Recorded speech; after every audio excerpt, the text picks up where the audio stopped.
See my button? I stomp for Tom. That's great. Have you made some of those up? I think we're stomping for Tom today, don't you think? That's a wonderful idea. Yeah. I think we must always stomp for Tom. That's what he would like us to do now that he can't stomp for himself anymore. Exactly. Right. Not here, not down here, where he is. Tom was an authentic person that people understood was the real thing.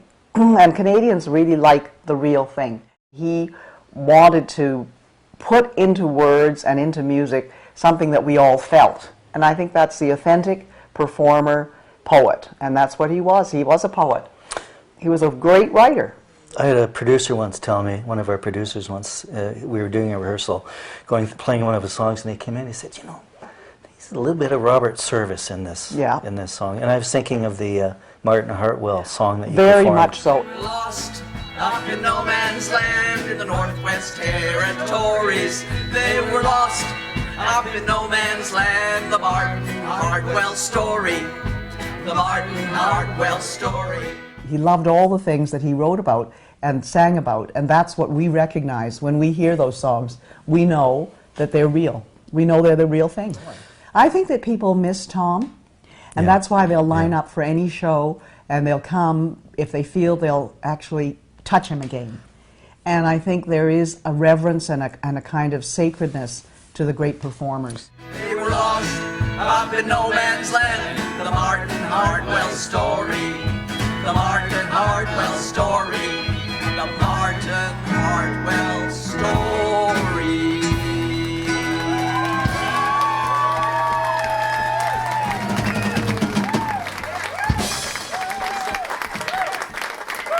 She'll be back. She'll be back.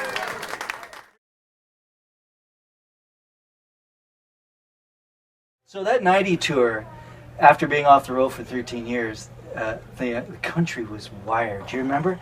There would be people in the audience bawling their eyes out because they thought he was coming back to save the country from Mulrooney. Remember? I'm going to tell you what. This is the most memorable experience I've ever had in music in my life. Yeah. And you've had a few. That's saying something. Yeah. The first night of the tour. Owen Sound. In the high school in Owen Sound in the auditorium. Press everywhere. The room held 500 people. There were 712 people. Yeah. And Tom said to me, "You watch this." Right. And he shuffled out there and he kind of dropped the board haphazardly and got up on it and it started. Oh, it's Bud the Spud, right. You know, no luster at all, right?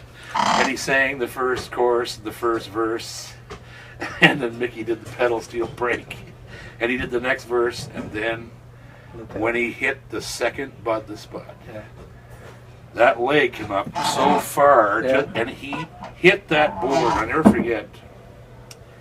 The entire front row got covered in sawdust and splinters and dust.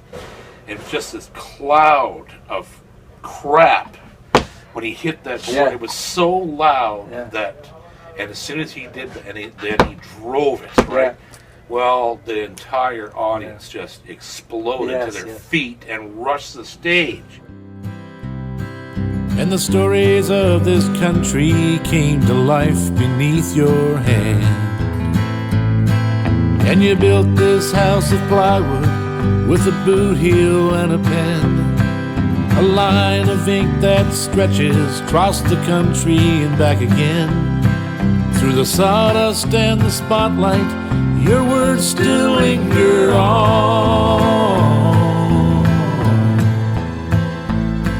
Last night I dreamed that Canada was a song by Stompin Tom.